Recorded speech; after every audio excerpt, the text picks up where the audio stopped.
전에 고통받던 자들에게는 흑암이 없으리로다. 옛적에는 여호와께서 스불론 땅과 납달리 땅이 멸시를 당하게 하셨더니 후에는 해변길과 요단 저쪽 이방의 갈릴리를 영화롭게 하셨느니라. 흑암에 행하던 백성이 큰 빛을 보고 사망의 그늘진 땅에 거주하던 자에게 빛이 비치도다. 주께서 이 나라를 창성하게 하시며 그 즐거움을 더하게 하셨으므로 추수하는 즐거움과 탈취물을 나눌 때의 즐거움같이 그들이 주 앞에서 즐거워하오니 이는 그들이 무겁게 맨 멍에와 그들의 어깨의 채찍과 그 압제자의 막대기를 주께서 꺾으시되 미디안의 날과 같이 하셨음이니이다. 어지러이 싸우는 군인들의 신과 피 묻은 겉옷이 불의 섭같이 살라지리니 이는 한 아기가 우리에게 낳고 한 아들을 우리에게 주신 바 되었는데 그의 어깨에는 정사를 메었고 그의 이름은 기묘자라 모사라 전능하신 하나님이라 영존하시는 아버지라 평강의 왕이라 할 것임이라. 그 정서와 평강의 더함이 무궁하며 또 다윗의 왕좌와 그의 나라에 군림하여 그 나라를 굳게 세우고 지금 이후로 영원히 정의와 공의로 그것을 보존하실 것이라. 만군의 여호와의 열심히 이를 이루시리라. 주께서 야곱에게 말씀을 보내시며 그것을 이스라엘에게 임하게 하셨은즉 모든 백성 곧 에브라임과 사마리아 주민이 알 것이오늘 그들이 교만하고 완악한 마음으로 말하기를 벽돌이 무너졌으나 우리는 다듬은 돌로 쌓고 뽕나무들이 찍혔으나 우리는 백향목으로 그것을 대신하리라. 그러므로 여호와께서 르신의 대적들을 일으켜 그를 치게 하시며 그의 원수들을 격동시키시리니 앞에는 아람 사람이요 뒤에는 블레셋 사람이라. 그들이 모두 입을 벌려 이스라엘을 삼키리라. 그럴지라도 여호와의 진노가 돌아서지 아니하며 그의 손이 여전히 펴져 있으리라. 그리하여도 그 백성이 자기들을 치시는 이에게로 돌아오지 아니하며 만군의 여호와를 찾지 아니하도다.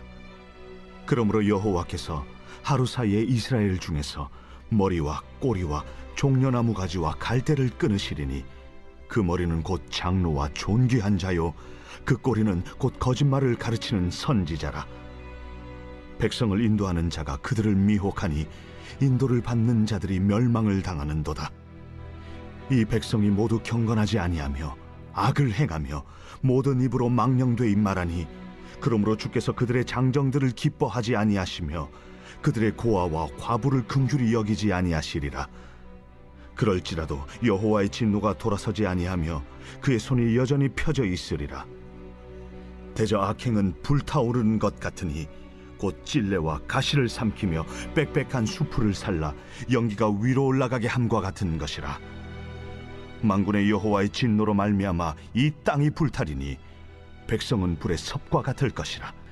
사람이 자기의 형제를 아끼지 아니하며 오른쪽으로 움킬지라도 줄이고 왼쪽으로 먹을지라도 배부르지 못하여 각각 자기 팔의 고기를 먹을 것이며 므낫세는 에브라임을 에브라임은 므낫세를 먹을 것이요 또 그들이 합하여 유다를 치리라.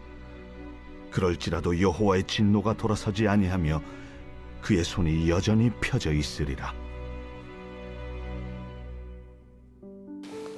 새벽 영성 기도 시간입니다. 오늘은 이사야 9장의 말씀을 함께 살펴보겠습니다.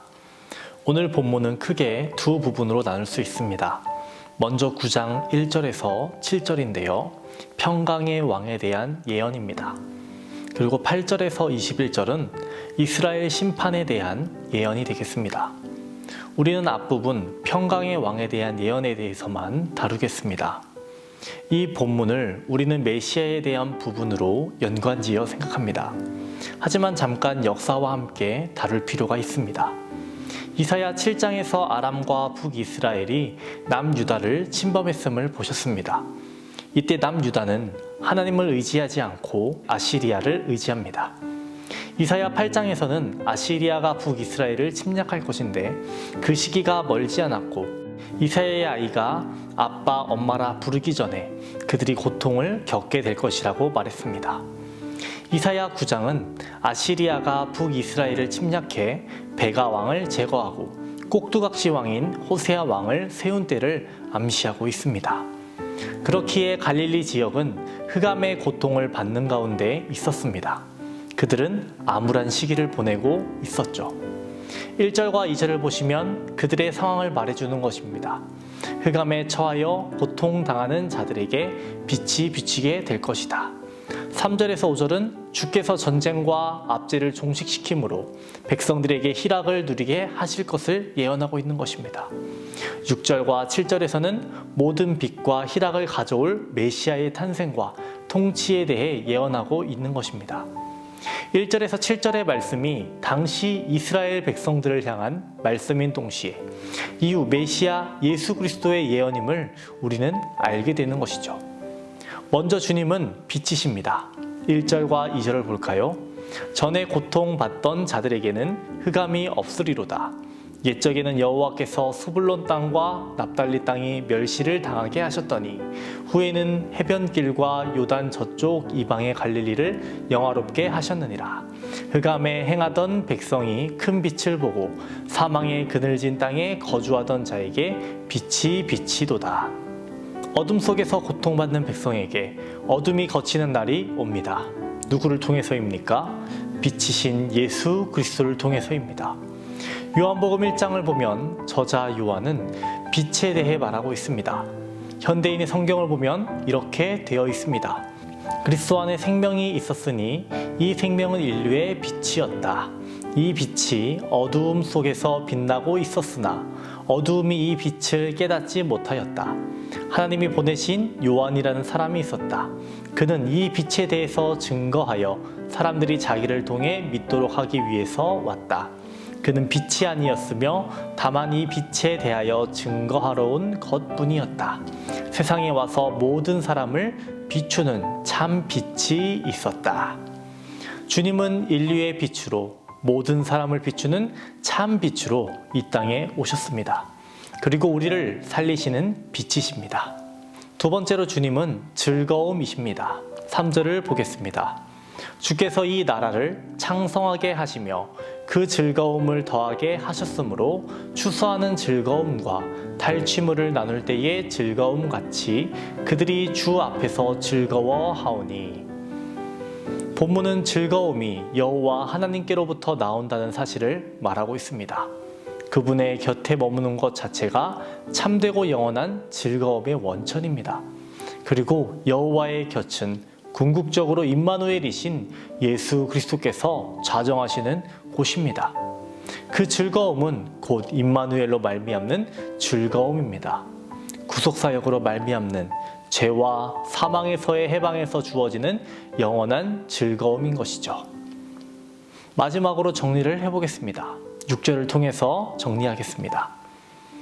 이는 한 아기가 우리에게 낳고 한 아들을 우리에게 주신 바 되었는데 그의 어깨에는 정사를 메었고 그의 이름은 기묘자라 모사라 전능하신 하나님이라 영존하시는 아버지라 평강의 왕이라 할 것임이라. 여기에 반복이 되는 것처럼 보이는 단어가 표현들이 있습니다. 한 아기가 우리에게 낳고 한 아들을 우리에게 주신 바 되었는데 이 표현입니다. 이 표현은 메시아의 임성과 신성을 모두 포함하는 표현입니다. 한 아기가 우리에게 낳고 이 표현은 우리 인간의 세상에서 있는 흔한 일처럼 여겨질 수 있습니다. 바로 임성을 말하는 것입니다. 예수 그리스도께서 인간으로 이 땅에 오셨다라는 것이죠. 하지만 한 아들을 우리에게 주신 바 되었는데 이 표현은 굉장한 차이점을 보여주는 신성을 보여주는 표현입니다. 바로 하나님의 아들이 우리에게 주신 바 되었다라는 것입니다. 예수 그리스도는 이 세상이 생겨나기 전부터 계신 하나님이시고 아버지와 동일한 본질을 가지셨다라는 것입니다. 하나님의 아들은 이 땅에 나신 것이 아니라 보냄을 받으셨습니다. 우리에게 주신 바 되었다라는 것을 우리에게 말하고 계신 것입니다. 참 빛이시고 진정한 즐거움, 기쁨이 되시는 예수 그리스도는 하나님의 은혜로 우리에게 주신 바 되었다라는 것입니다. 우리의 힘과 노력으로 예수 그리스도를 알게 되고 믿게 된 것이 아니라 전적인 하나님의 은혜로 우리가 그리스도를 알게 되었다라는 것입니다. 하나님의 아들 독생자를 보내신 하나님의 은혜를 생각하며 요한복음 3장 16절로 말씀 마치겠습니다. 하나님이 세상을 이처럼 사랑하사 독생자를 주셨으니 이는 그를 믿는 자마다 멸망하지 않고 영생을 얻게 하려 하심이라. 아멘. 오늘은 토요일입니다. 토요일 공동기도 제목은 물질의 회복을 위한 기도입니다. 성도들의 생업과 사업을 지켜달라고 기도해 주시고 물질로 어려움 당하지 않도록 기도해 주시기 바랍니다. 김유지, 임채훈, 이은채, 오윤준, 정선우, 최영진, 박김소망, 임병인, 최보겸, 도혜진 수험생들을 위해서 기도해 주시기 바랍니다. 기도하겠습니다. 하나님 아버지, 오늘은 이사야 9장의 말씀을 살펴봤습니다. 하나님의 아들 독생자 예수 그리스도를 보내신 하나님의 은혜에 감사하며 그 은혜를 누리며 살아가는 모든 성도들 되게 하여 주시옵소서. 한량없는 하나님의 은혜를 찬양하며 살아가게 하시고 그 은혜를 전하며 살아가게 하여 주시옵소서. 담임 목사님의 사역 가운데 늘 함께 하여 주시옵소서. 영권, 인권, 물권을 더하여 주옵시고 말씀의 영을 더하여 주셔서 말씀이 선포되는 곳마다 치유와 회복의 역사를 칠갑절 더하여 주시옵소서. 오늘은 성도들의 생업과 사업을 위해서 기도합니다. 하나님, 부족한 부분을 공급하여 주시옵시고 어려움 극복하게 하시고 물질이 채워지는 은혜를 허락하여 주시옵소서. 각종 질병과 불면증으로 공황장애로 또 마음의 병으로 아파하는 모든 성도들 치유하여 주옵소서. 암으로 고통받는 박재순 권사님, 김정수 집사님, 오유미 성도님, 박서연 청년을 붙잡아 주시고 지치지 않도록 체력과 힘과 능력을 더하여 주시옵소서. 연로하신 장로님, 권사님들의 건강을 지켜주시고 불꽃 같은 눈동자로 살피시고 보호하여 주시옵소서. 다음 세대를 위한 교회 리모델링 공사 중에 있습니다. 하나님, 모든 과정 가운데 함께하여 주옵소서. 부족함이 없도록 채워주시고 다음 세대를 돕는 마음, 사랑하는 마음을 우리에게 허락하여 주시옵소서. 수험생들을 위해 기도합니다. 이들의 믿음을 지켜주옵소서. 시험이 얼마 남지 않았습니다. 준비하는 모든 과정 가운데 함께하여 주시옵소서. 건강을 허락하시고 지혜와 명철 허락하여 주시옵소서. 오늘 하루도 하나님의 은혜를 마음에 새기며 살아가게 하여 주시옵소서. 우리의 구주 예수 그리스도의 이름으로 기도합니다. 아멘.